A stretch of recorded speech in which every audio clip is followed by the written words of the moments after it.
نحمده ونصلي ونسلم على رسوله الكريم وعلى آله وصحبه أجمعين أما بعد.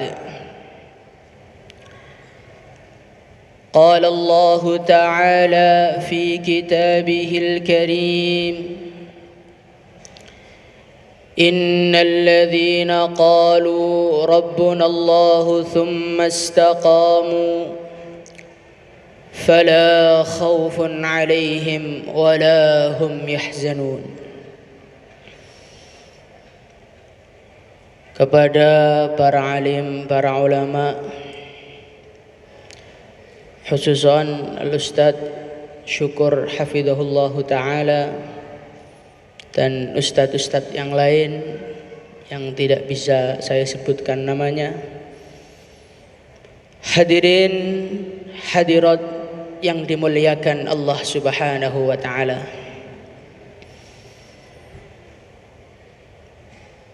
Suatu ketika datanglah seorang sahabat bernama Sayyidina Mu'adz ibnu Jabal radhiyallahu anhu.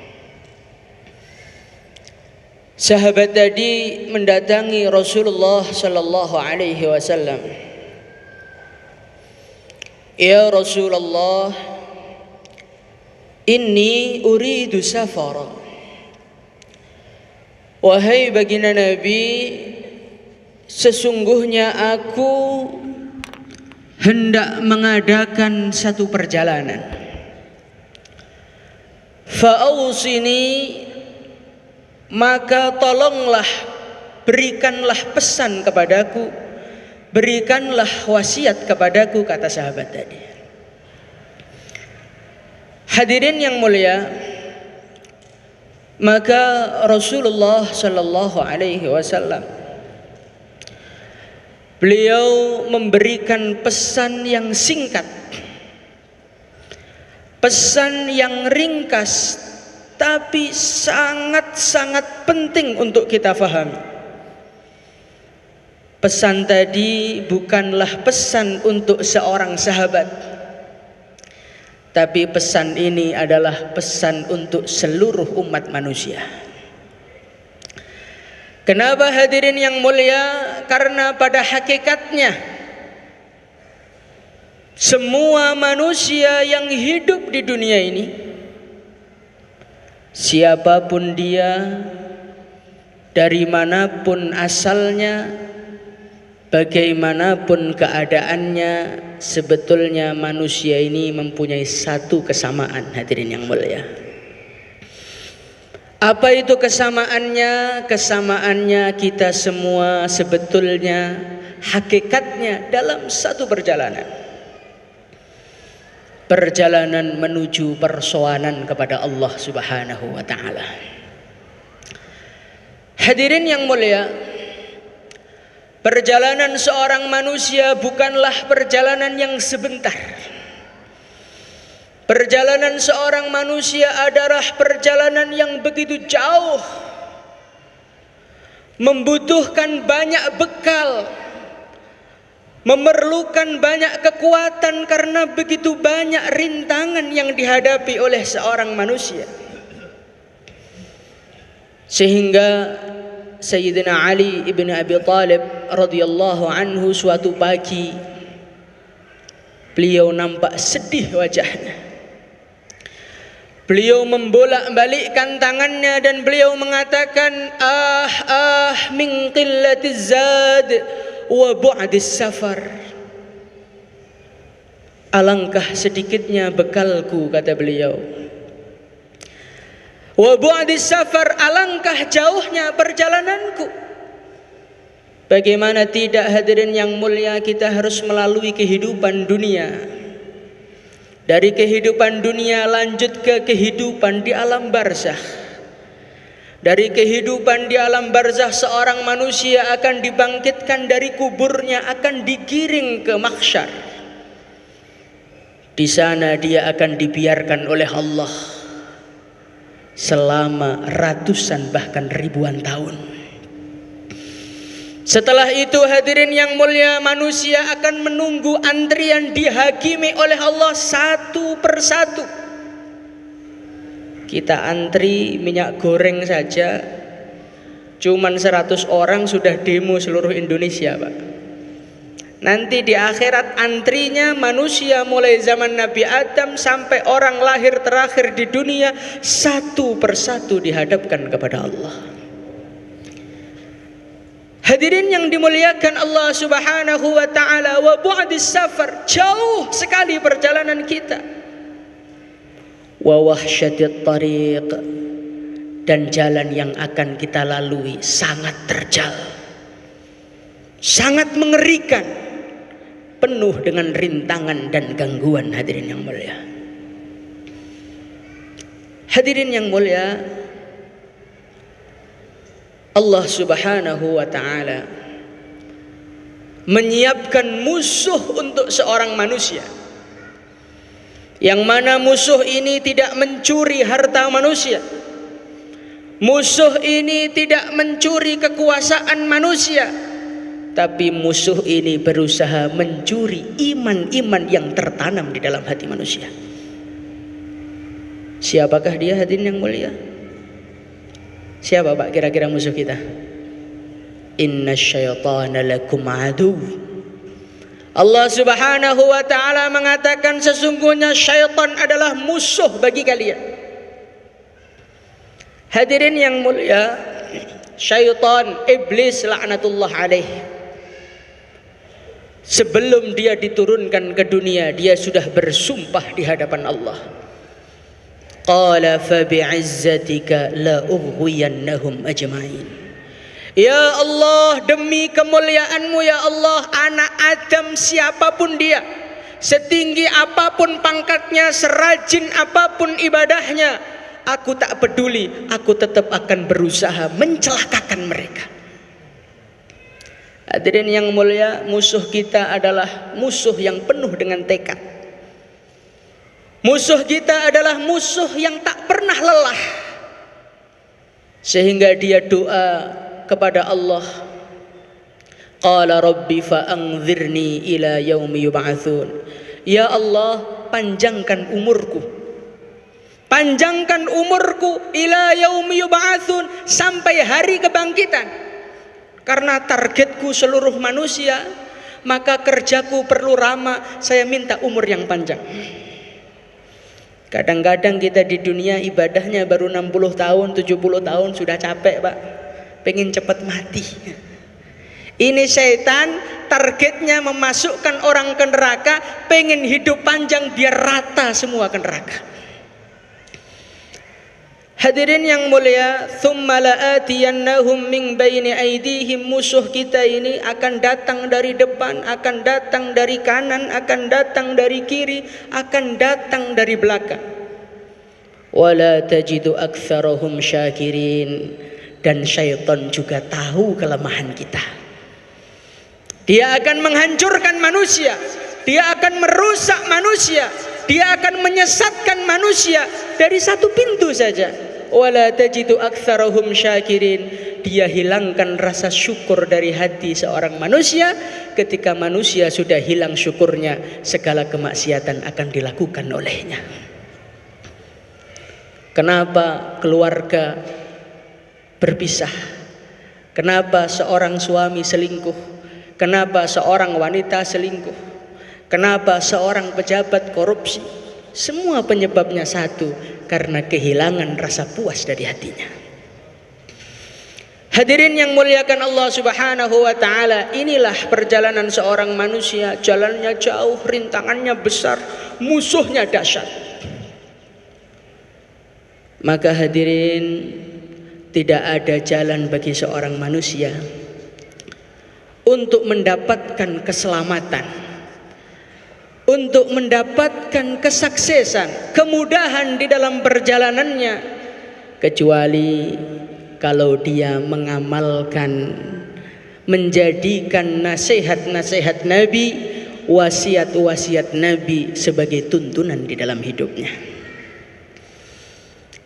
Hadirin yang mulia, Maka Rasulullah sallallahu alaihi wasallam berpesan 3 poin kepada sahabat tadi.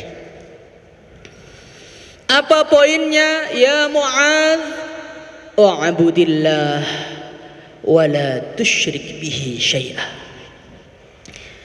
Hai Mu'adz, kalau engkau pengen selamat kehidupan duniamu, kehidupan akhiratmu, selesai masalahmu di dalam perjalananmu, aman perjalananmu, yang pertama kali u'budillah, sembahlah Allah. Jadikan Allah sebagai satu-satunya Tuhanmu. Jadikan Allah sebagai satu-satunya harapanmu. Jadikan Allah sebagai satu-satunya yang kau minta. Wala tusyrik bihi syai'a, jangan pernah menyekutukan Allah dengan apapun juga. Hadirin yang dimuliakan Allah Subhanahu wa taala, hari ini tertulis di KTP kita agama Islam. Semuanya yang duduk di sini KTP-nya agamanya Islam. Tapi marilah kita merenung sebentar saja. Apakah sudah layak kita dikatakan sebagai orang Islam? Karena Islam diambil dari kata-kata aslama yuslimu islaman. Aslam, memasrahkan dirinya, menghamba secara total, tidak membuat program di dalam hidupnya, mulai ujung rambutnya sampai ujung kakinya, pengaturannya diserahkan kepada Sang Pencipta. Itulah namanya orang Islam, itulah namanya orang yang menghamba kepada Allah. Hadirin yang dimuliakan Allah Subhanahu wa taala, maka di pagi hari yang mulia ini, marilah kita berusaha meningkatkan penghambaan kita lagi kepada Allah, memperlama sujud kita kepada Allah, memperlama angkat tangan kita kepada Allah. Hari ini siapa yang tidak punya masalah, Pak? Yang miskin sumpek dengan kemiskinannya, yang kaya sumpek juga dengan kerjaannya. Saya banyak kenal orang-orang kaya, rata-rata mereka lebih susah tidur dibandingkan orang miskin. Itu menunjukkan kaya tidak mendatangkan kebahagiaan. Hadirin yang dimuliakan Allah Subhanahu wa taala, maka solusi yang paling tepat bagi seorang manusia kalau pengen indah hidupnya, pengen nyaman hidupnya, u'budillah wa la tusyrik bihi syai'ah. Kita posisikan diri kita sebagaimana mestinya.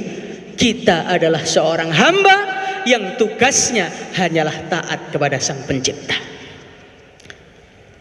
Hadirin yang dimuliakan Allah Subhanahu wa taala, ketika seorang manusia dia berusaha mendekat kepada Allah, berusaha beribadah kepada Allah, namanya manusia, Pak.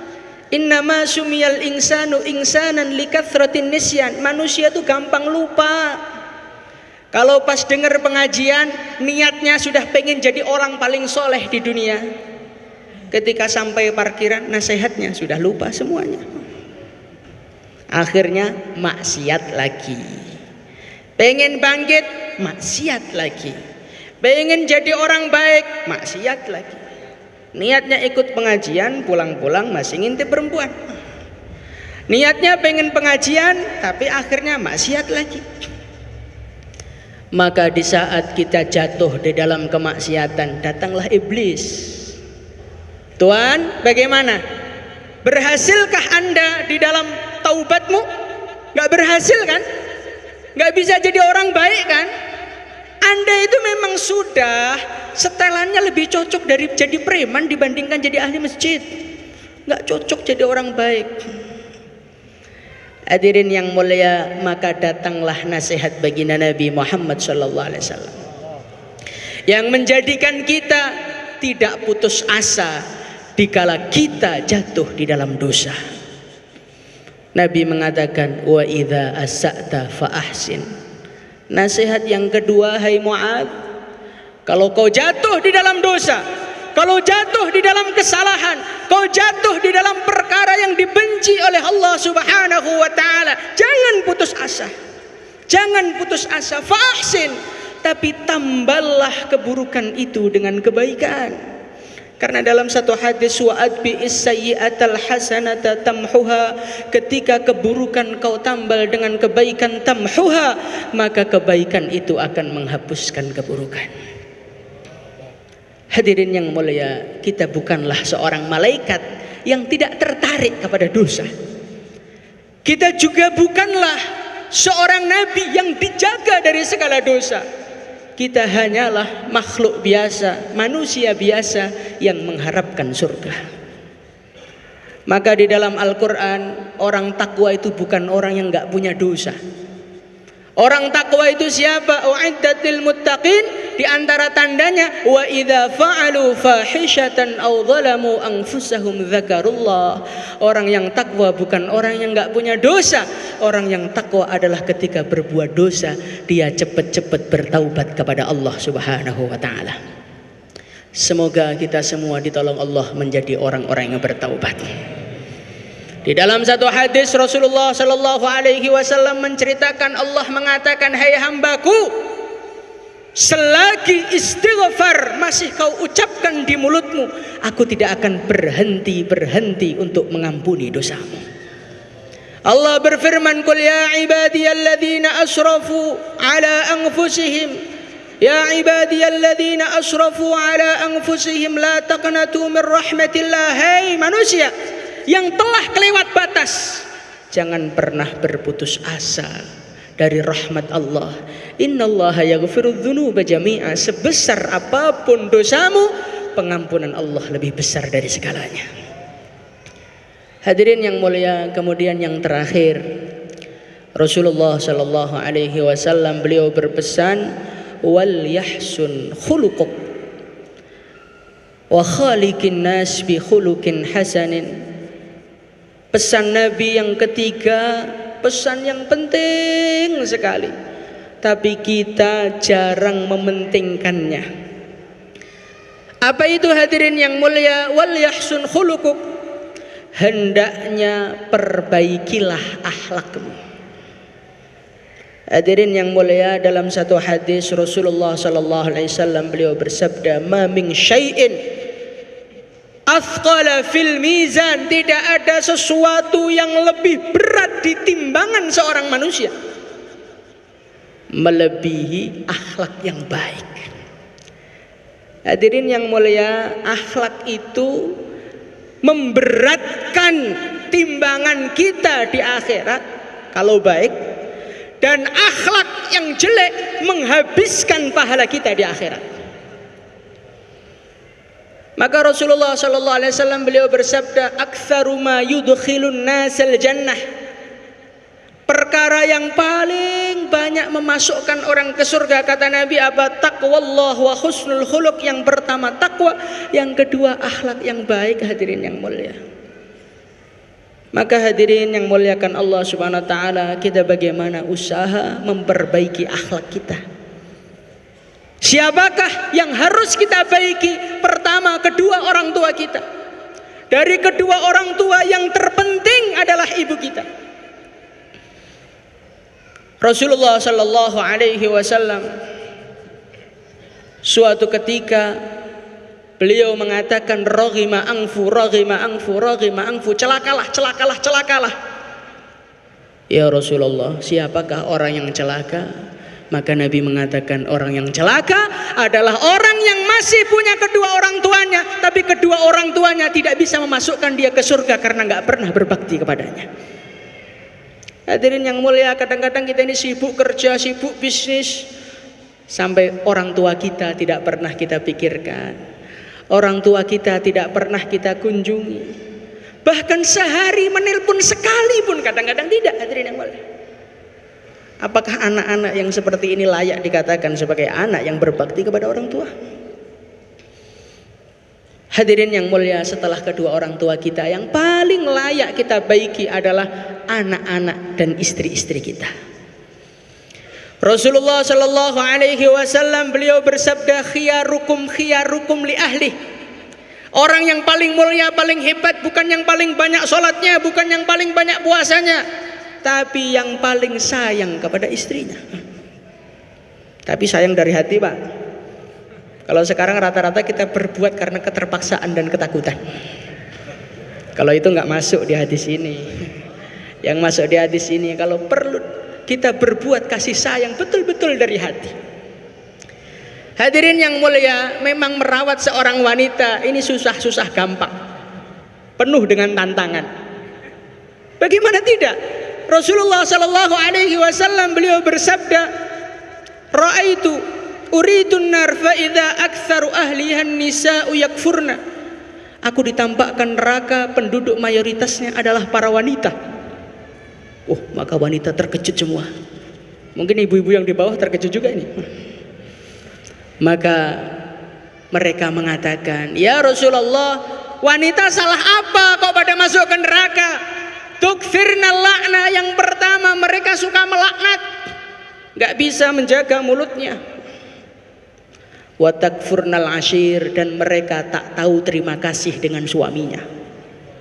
Sehingga walaupun engkau, kata Nabi, berbuat setahun penuh kebaikan dan dia jengkel sekali dengan kita, maka dia mengatakan, ma ra'aitu minka khairan qattu, hai suamiku, aku tidak pernah melihat kau berbuat kebaikan kepadaku.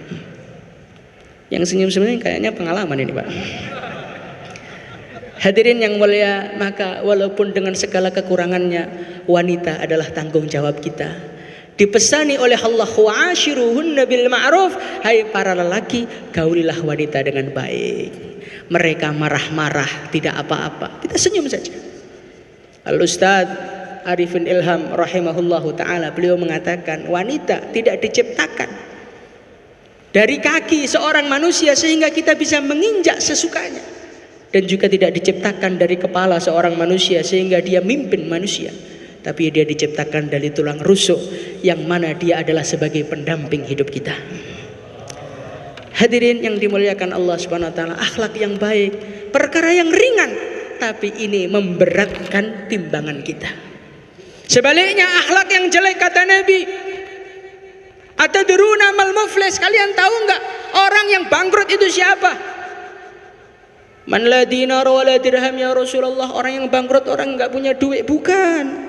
Orang yang bangkrut, kata Nabi, adalah man jaa yaumal qiyamah bisyamin wa salatin wa zakatin, datang ke akhirat pahala puasanya banyak, pahala salatnya banyak, pahala zikirnya banyak, datang majlis istiqamah, tapi syatma ada, dulu di dunia suka mencaci orang, suka komentar di Facebook, suka komentar di Instagram, suka posting-posting video yang menyakitkan orang, maka orang-orang yang menyakitinya nuntut semua di akhirat, Pak. Nuntut semua di akhirat. Fayu'ta hadza min hasanatihi wa yu'ta hadza min hasanatihi. Akhirnya yang nuntut kasih pahala, kasih pahala, kasih pahala, sampai pahalanya habis, yang nuntut belum habis. Akhirnya hancurlah dia, sengsaralah dia. Maka hadirin, bapak-bapak semua, ibu-ibu semua, bagaimana 3 pesan baginda Nabi ini kita pegang betul. Tingkatkan penghambaan, tingkatkan taubat, dan tingkatkan akhlak. Semoga dengan kita memegang pesan Nabi Muhammad SAW, Allah memudahkan perjalanan kita, menyelesaikan urusan-urusan kita, melancarkan rezeki kita, dan kita semua meninggal dunia dalam keadaan husnul khatimah. Hadirin yang dimuliakan Allah Subhanahu wa taala, mungkin ini saja yang bisa saya sampaikan. Ada kurangnya, ada salahnya, mohon dimaafkan. Assalamualaikum warahmatullahi wabarakatuh. Waalaikumsalam warahmatullahi wabarakatuh. Jazakumullah khairan katsir disampaikan